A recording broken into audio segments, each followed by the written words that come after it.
let me introduce Amanda Gorman, our nation's first ever National Poet Laureate.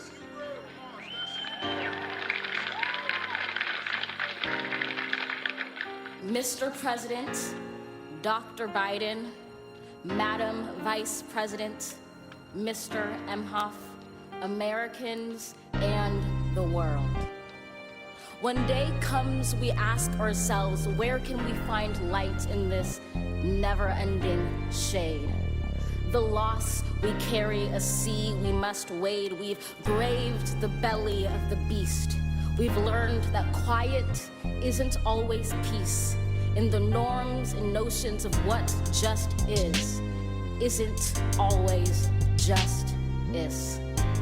And yet the dawn is ours before we knew it. Somehow we do it. Somehow we've weathered and witnessed a nation that isn't broken, but simply unfinished. We, the successors of a country and a time where a skinny black girl descended from slaves and raised by a single mother can dream of becoming president, only to find herself reciting for one. And yes, we are far from polished, far from pristine, but that doesn't mean we are striving to form a union that is perfect. We are striving to forge our union with purpose, to compose a country committed to all cultures, colors, characters, and conditions of man.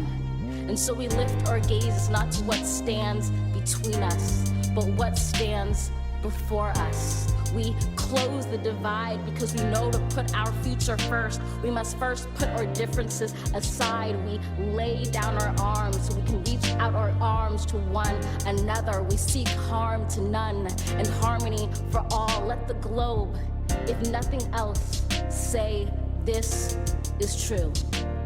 That even as we grieved, we grew. That even as we hurt, we hoped. That even as we tired, we tried. That we'll forever be tied together, victorious.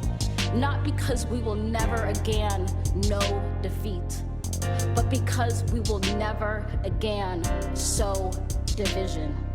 Scripture tells us to envision that everyone shall sit under their own vine and fig tree, and no one shall make them afraid.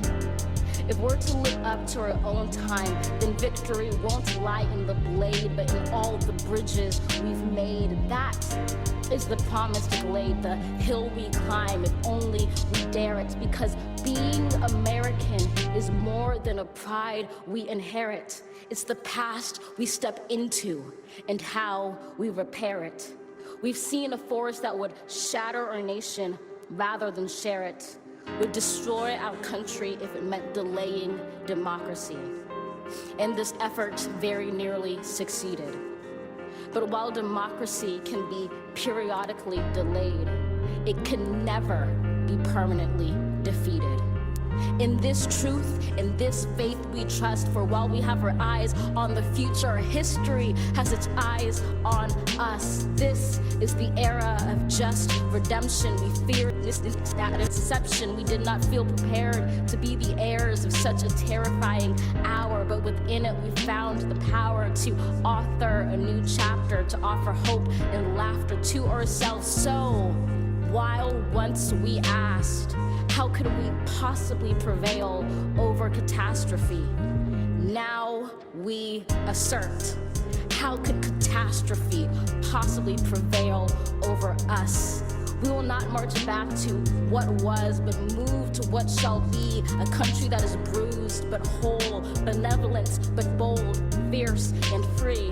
We will not be turned around or interrupted by intimidation, because we know our inaction and inertia will be the inheritance of the next generation. Our blunders become their burdens, but one thing is certain.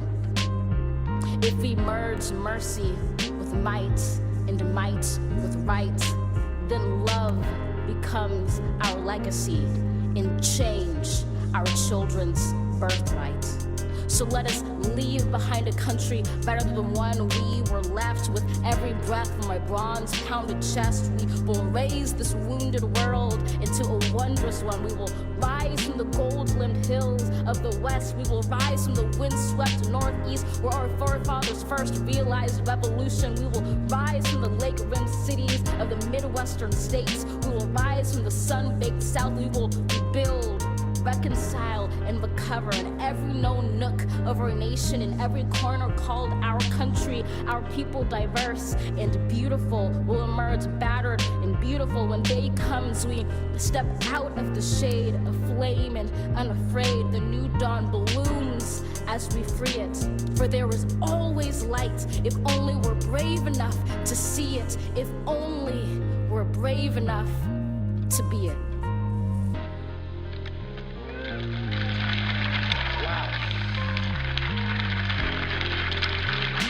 How's that for a national debut? Most of us will remember where we were when we heard Joe Biden take the oath of office give his inaugural address. We will all remember when we heard Amanda Gorman speak to the world, speak to the world.